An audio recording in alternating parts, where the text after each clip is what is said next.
جو رب اتنا بڑا ہے، تعریف کے قابل ہے، پھر اس رب کے ساتھ ہمیں کیا سلوک کرنا چاہیے؟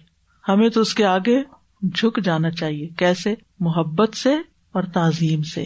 محبت سے کہ اتنا پیارا ہے ہمارا رب، جس نے ہمیں پیدا کیا، رب، خالق، مالک، اور جس نے ہم پر رحم کیا اور ہمارے گناہوں کے باوجود ہمیں دے رہا ہے، اور جس کی طرف ہم لوٹ کر جائیں گے اور وہاں ہمارے کیے کا بدلہ بھی دے دے گا ہم پر ذرا برابر. لا ظلم اليوم، کچھ بھی ظلم نہیں ہوگا. تو پھر دل چاہتا ہے نا کہ اس رب کے آگے انسان جھک جائے، اس کی عبادت کرے. اس لیے ایاک نعبد و ایاک نستعین، ہم صرف تیری ہی عبادت کرتے ہیں اور ہم صرف تجھ ہی سے مدد چاہتے ہیں. یہاں ایاک پہلے آیا ہے جو حصر کے لیے، یعنی صرف تیری عبادت ہم کرتے ہیں، اور ایاک نستعین پھر تاکید ہے کہ صرف تیری ہی ہم مدد چاہتے ہیں. عبادت کیا ہوتا ہے؟ عبادت کہتے ہیں تذلل اور خضوع، عربی کے دو لفظ ہیں، لیکن اس کا مطلب ہے کہ اللہ کے آگے جھک جانا اور اس کے آگے عاجزی اختیار کرنا. جس راستے پہ بہت دن لوگ چلتے رہے وہ دب جاتا ہے نا، اور راستہ بن جاتا ہے، اس کو طریق المعبد کہتے ہیں.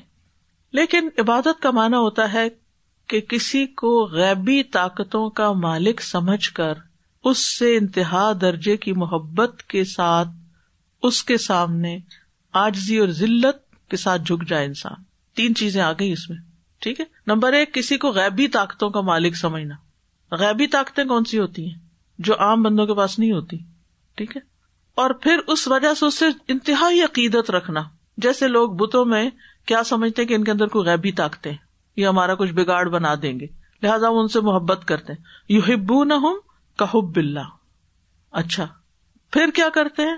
ان کے آگے عاجزی کے ساتھ جھک جاتے ہیں. کیا کرتے ہیں؟ ہاتھ باندھتے ہیں، سر جھکاتے ہیں، سجدہ کرتے ہیں. تو وہ بتوں کی دراصل کیا کر رہے ہوتے ہیں؟ پوجا یا عبادت کر رہے ہوتے ہیں. اس کو عبادت کہتے ہیں. تو عبادت کے لفظ میں عاجزی اور انکساری اور انتہا درجے کی ذلت پائی جاتی ہے. عبد اصل میں غلام کو کہتے ہیں، جس کی اپنی کوئی سے نہیں ہوتی. عابد، عبادت کرنے والا بھی ایسا ہی ہے جیسے کوئی غلام ہوتا ہے کہ جو اللہ چاہے ہم وہی کریں گے. تو یہ بندے کا بہت بڑا شرف ہے کہ وہ اپنے جیسی، اپنے سے کم تر مخلوق کے آگے نہ جھکے، بلکہ کس کے آگے جھکے؟ وہ جو رب العالمین ہے، وہ جو رحمان الرحیم ہے، وہ جو مالک یوم الدین ہے، اس کے آگے جھکے. عبادت کی ضرورت انسان کے اندر رکھ دی گئی کہ کسی کو ٹوٹ کے چاہے، کسی کے آگے جھکے، کسی کی خدمت کرے، کسی کے لیے کچھ کرے. یہ انسان کی ایک ضرورت ہوتی ہے، یعنی ایک ان بلٹ احساس ہے انسان کے اندر کہ مجھے ایسا کرنا ہے. اسی لیے کچھ لوگ پھر درختوں کی عبادت کرنے لگتے ہیں کہ ان سے کچھ فائدہ پہنچ گیا، کچھ پتھروں کی، کچھ جانوروں کی، کچھ شیطان کی بھی کرتے ہیں، اور کچھ نہ ملے تو پھر اپنے نفس کی بھی کرنے لگتے ہیں. فرأیت من اتخذ الہہ ہواہ، اپنی خواہشات کی پوجا کرنے لگتے ہیں، جو دل چاہتا ہے وہی کرنے لگتے ہیں. تو بات یہ ہے کہ عبادت ہمارے دین میں ایک بہت وسیع مفہوم رکھتی ہے. امام ابن تیمیہ نے اس کی بہت اچھی تعریف کی ہے. وہ کہتے ہیں عبادت ہر اس چیز کا جامع نام ہے جس کو اللہ پسند کرتا ہے اور اس سے راضی ہوتا ہے. یعنی اللہ سبحانہ تعالیٰ کے پسندیدہ اور جس سے وہ راضی ہوتا ہے وہ کام ہے. اس میں اقوال، قول، افعال سب شامل ہیں، چاہے ظاہری ہو یا باطنی. اقوال جو ہے زبان سے ہوتے ہیں، افعال جو ہوتے ہیں دل سے بھی ہوتے ہیں، زبان سے بھی ہوتے ہیں اور عمل سے بھی ہوتے ہیں. تو دوسرے لفظوں میں آپ یوں سمجھیں کہ نیکی کا ہر کام عبادت ہے، ہر اچھا کام عبادت ہے. یہ یاد رکھیے کہ عبادت کیا؟ ہر اچھا کام عبادت ہے جو اللہ کے لیے کیا جائے. نماز عبادت ہے، زکوٰۃ عبادت ہے، حج عبادت ہے، سچ بولنا عبادت ہے، امانت ادا کرنا عبادت ہے، والدین کے ساتھ نیکی عبادت ہے، صلہ رحمی عبادت ہے، پڑوسی کی مدد، یتیم، مسکین، مسافر کے ساتھ حسن سلوک عبادت ہے، غلاموں کے ساتھ، جانوروں کے ساتھ احسان کرنا عبادت ہے، دعا کرنا عبادت ہے، ذکر عبادت ہے، قرات عبادت ہے، اور اس طرح یو نیم اٹ. سارے اچھے اچھے کام کیا عبادت ہیں، اگر کیے جائیں کس کے لیے؟ اللہ کے لیے. اگر کسی اور مقصد کے لیے کیے جا رہے ہیں یا کسی اور کو خوش کرنے کے لیے، پھر یہ عبادت نہیں رہیں گے، پھر ان پہ کچھ نہیں ملنے والا. علماء نے عبادت کو قلبی، لسانی، بدنی اور مالی کی قسموں میں تقسیم کیا ہے سہولت کے لیے. قلبی عبادت کیا ہے؟ جیسے اللہ پر ایمان، تقوی، رجا، خشیت، خوف، یہ سب عبادات ہیں. لسانی یعنی زبانی عبادات کون سی ہیں؟ جیسے اللہ کا ذکر، قرآن کی قرات، اچھی بات کرنا. بدنی عبادت کون سی ہے؟ جیسے نماز، روزہ، حج. مالی عبادت کون سی ہے؟ جیسے زکوٰۃ، صدقہ، خیرات. ٹھیک ہے، تو یہ ایاک نعبد میں یہ سب چیزیں آ جاتی ہیں. واضح؟ جن و انس کی تخلیق کا مقصد کیا ہے؟ اللہ کی عبادت. ہمیں کس لیے پیدا کیا گیا؟ اللہ کی عبادت کے لیے. یعنی ہم اس دنیا میں رہ کے اچھے اچھے کام کریے. میں نے پہلے ساری مثال اس لیے دے دی کہ کچھ لوگ صرف نماز روزہ عبادت سمجھتے ہیں، وہ فلاں بڑا عبادت گزار ہے اور وہ بس ریچول ادا کر رہا ہے. اور ایک شخص جو انسانوں کی خدمت یا مدد کر رہا ہے اس کو ہم عبادت گزار نہیں سمجھتے. نیت تو اس کی اللہ ہی کو پتا نا. اگر وہ اللہ کے لیے کر رہا ہے تو وہ بھی عبادت گزار ہے. ٹھیک ہے، تو عبادت کا مفہوم بہت وسیع ہے ہمارے دین میں، ہر چیز کو کور کرتا ہے. ایون جو آپ کی اچھی اچھی سوچیں ہیں نا، اور اچھے اچھے خیال اور حسن ظن، حدیث میں آتا ہے ان حسن الظن من العبادہ، یہ حدیث کے الفاظ ہے. حسن ظن، کسی کے بارے میں اچھا سوچنا، یہ بھی عبادت ہے. ان بعض الظن اثم، بعض گمان گناہ ہے. بری سوچے گناہ ہے اور اچھی سوچے عبادت ہے.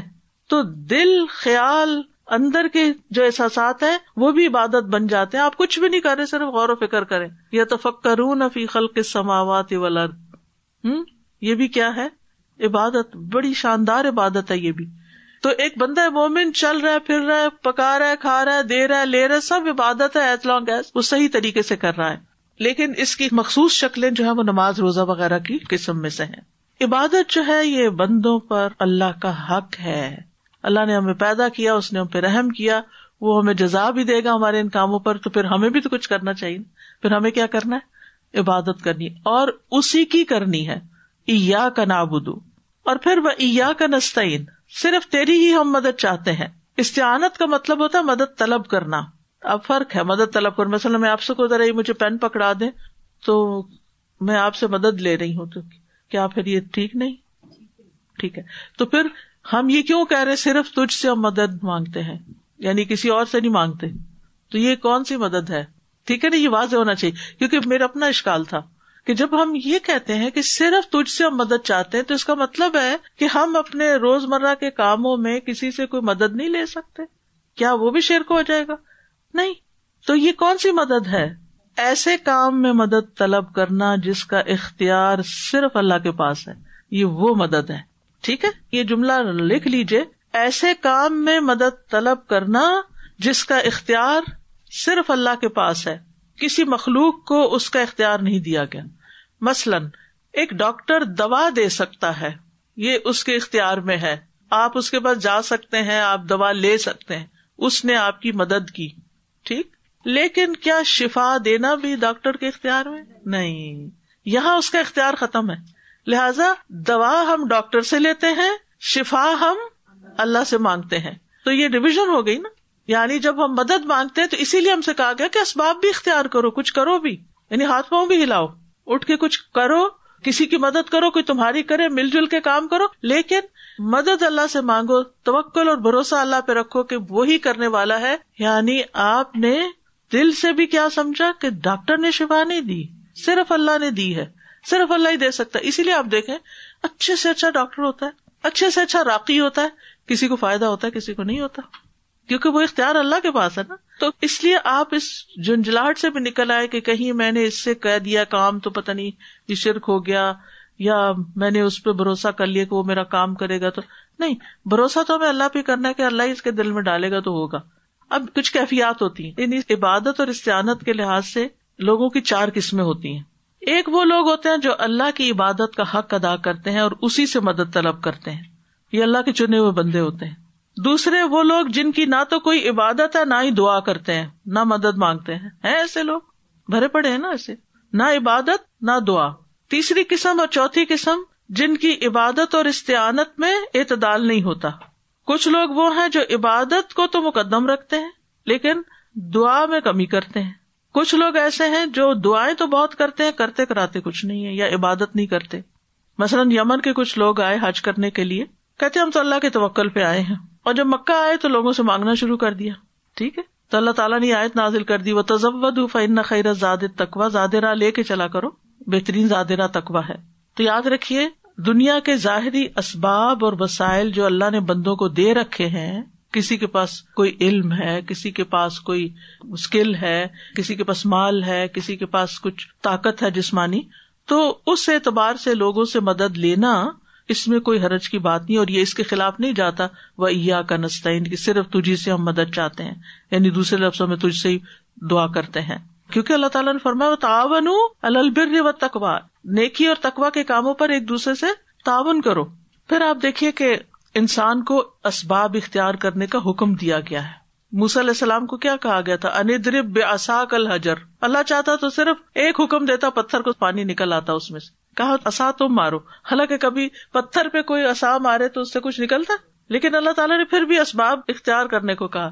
حضرت مریم کو کیا کہا؟ ہزی الیک بجذع النخلہ، بھوک لگی ہے کھجوروں کے لیے درخت ہلاؤ. اتنی مشکل حال میں ہے، لیکن اللہ تعالیٰ چاہتا تو ویسے ہی فرشتے کے ذریعے وہ ساری زندگی جب عبادت کرتی تھی ان کے پاس کھانا پہنچتا تھا.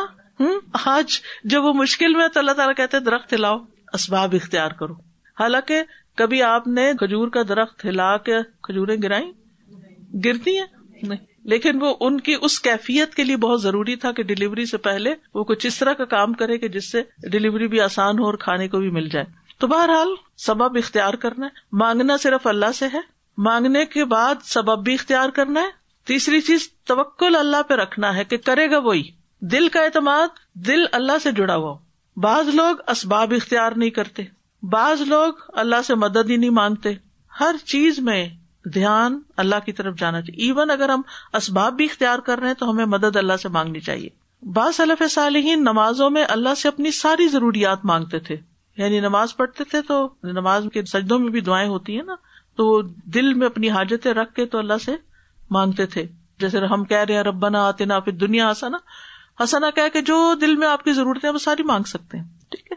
وہ کہتے ہیں کہ حتیٰ کہ آٹے میں ڈالے جانے والا نمک اور بکری کا چارہ بھی اللہ ہی سے مانگتے تھے، یعنی دھیان ادھر جاتا تھا. پہلے جوتے کا تسمہ بھی، حضرت عائشہ کا قول ہے یہ سب کچھ اللہ سے مانگو، یہاں تک کہ جوتے کا تسمہ بھی، کیونکہ اگر اللہ میسر نہ کرے تو کبھی میسر نہ ہو. اب دیکھیں آج کے حالات میں لوگوں کے جیب میں پیسے ہیں لیکن گاڑیاں نہیں ہیں، مارکیٹ میں چیزیں کم ہیں، آپ لینا چاہتے ہیں لیکن اویلیبلٹی نہیں. اللہ چاہے کچھ بھی حالات پیدا کر دے جو آپ سمجھتے ہیں کہ آپ آن لائن بھی ایک ٹک ٹک کر کے کچھ حاصل کر لیں گے، ضروری نہیں. اچھا، اب کچھ لوگ ایسے ہیں کہ جو غیر اللہ سے مانگتے ہیں وہ چیزیں جو ان کے اختیار میں ہیں کوئی نہیں، کبھی بتوں سے اور کبھی انسانوں سے، کبھی قبر والوں سے جا کے. تو یہ کیا ہے؟ شرک ہے. ٹھیک ہے. تو انسان کو اللہ ہی سے مانگنا چاہیے، غیر اللہ سے نہیں مانگنا چاہیے. کیا مانگے یہ تو نہیں ہمیں بتایا یہاں، ہم صرف یہ کہا ایاک نعبد و ایاک نستعین، تیری ہم عبادت کرتے ہیں. یہ نہیں بتایا کیا کیا کرتے ہیں، ڈیٹیل نہیں بتائی، وہ تو ہمیں خود جاننی کہ ہم تجھ سے مدد مانگتے ہیں. کس کس چیز میں؟ ہر چیز میں. ڈیٹیل نہیں بتائی. اگر کہہ دیا جاتا کہ یہ فلاں چیز میں مدد مانگو تو بس پھر ہم وہی مانگتے، باقی رہ جاتا. تو اس میں بڑی وسعت ہے اور یہ بہت نفع بخش دعا ہے ایک طرح سے. ٹھیک ہے. اور پھر آپ دیکھیے کہ اللہ سبحانہ وتعالیٰ سے نیک کاموں کی توفیق بھی مانگنی چاہیے. اور ہمیں بہترین دعا ایک سکھائی گئی ہے نماز کے بعد، تو کیا ہے؟ ربی اعنی علی ذکرک و شکرک و حسن عبادتک. تو اس میں سب کچھ آ جاتا ہے کہ اللہ مجھے اپنے ذکر، شکر اور اچھی عبادت کرنے پر میری مدد فرما. تو اس آیت سے پتہ چلتا ہے کہ ہمیں خالصتاً اللہ کی عبادت کرنی چاہیے. تمام انبیاء نے اللہ کی عبادت کی طرف دعوت دی. اللہ کی عبادت میں کسی کو شریک نہیں کرنا چاہیے، غیر اللہ کی نہ عبادت کرنی چاہیے اور نہ ہی ان سے دعائیں کرنی چاہیے، کیونکہ دعا جو ہے وہ عبادت کا سب سے اعلیٰ حصہ ہے. اسی طرح عبادت بھی کوئی جسمانی ہوتی ہے اور کوئی قلبی بھی ہوتی ہے، جیسے توکل، تقوی، خوف، خشوع. ٹھیک. اللہ کی عبادت کر کے ملے گا کیا؟ اللہ کی رضا ملے گی، اور اللہ راضی ہو گیا تو کیا ہوگا؟ اس کی رحمت ہو جائے گی اور نتیجتاً جنت میں انسان داخل ہوگا. لہذا ہر کام عبادت کی نیت سے کرنا چاہیے اور خاص عبادات جو ہیں اس کے لیے وقت نکالنا چاہیے. ٹھیک ہے. اور اللہ ہی سے مدد مانگنی چاہیے اور اللہ کے سوا کسی اور سے مانگنا نہیں چاہیے.